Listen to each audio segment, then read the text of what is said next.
Kyle, can you take us through what exactly are private credit markets and some of the instruments?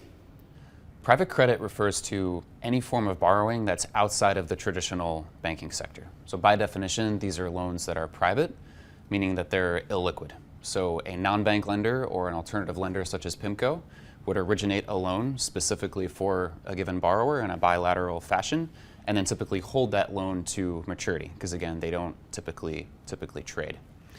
The key characteristics for a private credit loan are really threefold. The first is that they're floating rate. The second is that they're senior most in the capital structure, which means they get priority payments. And third, they're secured by collateral, meaning that they're backed by some form of collateral that secures the loan itself, that also improves the downside protection as well. How we define the space is quite broad. So we think of it in four different credit sectors. You have private corporate credit, so private corporate loans. You have commercial real estate debt. You have specialty finance, which is things like consumer-oriented credit, so student loans, auto loans, other forms of asset-backed credit, like aircraft leasing, for example.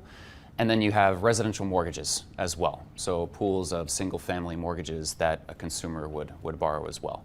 So the universe is quite broad and diverse, but those characteristics are pretty consistent across all forms of private credit that I mentioned.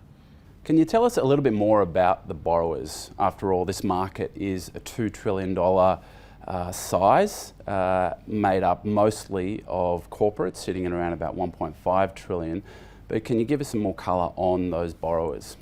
Yeah, so I think there's really three main borrower types, right? You have corporations, so corporate borrowers looking for a more customized debt package or borrowing that they're seeking. You have commercial real estate owners and operators that may be looking to finance a commercial real estate asset, such as an office tower or an apartment complex, an industrial property, student accommodation, et cetera. And then you have consumers, where, again, I mentioned things like student loans, auto loans, credit cards. That's a large and growing market as well on the private side. But ultimately, I would say it boils down to those three main investor types. For investors, this is a new asset class that they may not be as familiar with. Why is private credit an important part of a broader portfolio? Yeah, it's a good question. There are a lot of benefits in investing in private credit, though I would say there's three key ones. The first one is the attractive income potential that these private credit positions offer investors.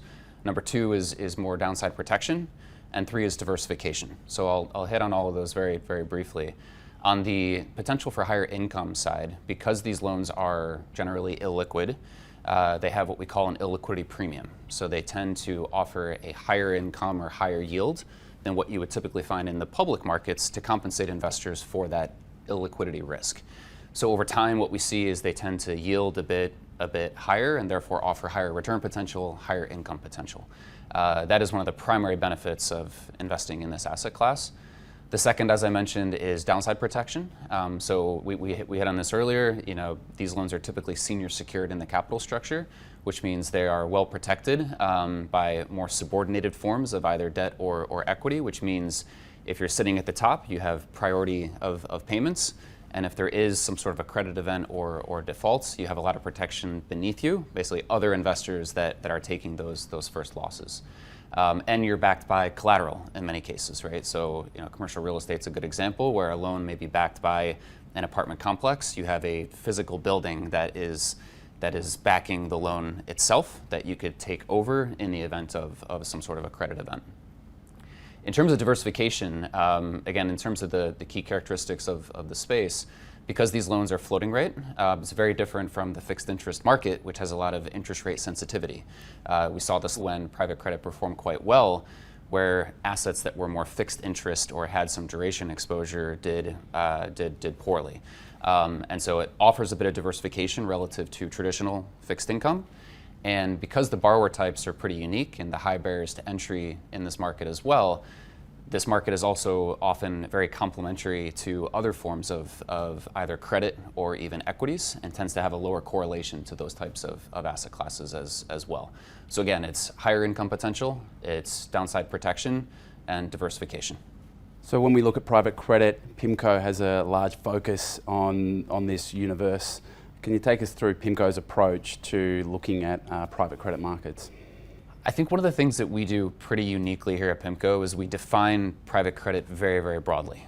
So we talked about the different forms, whether it's corporate borrower, commercial real estate, residential mortgages, specialty finance. Many other players in the space will address this market very singularly focused on just one of those sectors.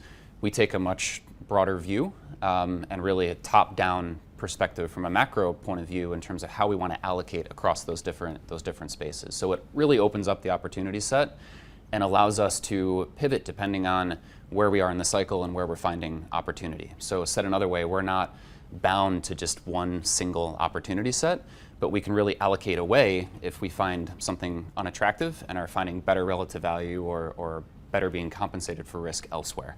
So that I think is a key pillar of our platform, and we've really based our organic growth over many years from our fixed income expertise. So there's a direct corollary to everything that PIMCO has done historically for many, many decades, investing in traditional fixed income in terms of the underwriting, in terms of the risk management, in terms of understanding the collateral and the structuring of these loans and then asset managing them over time.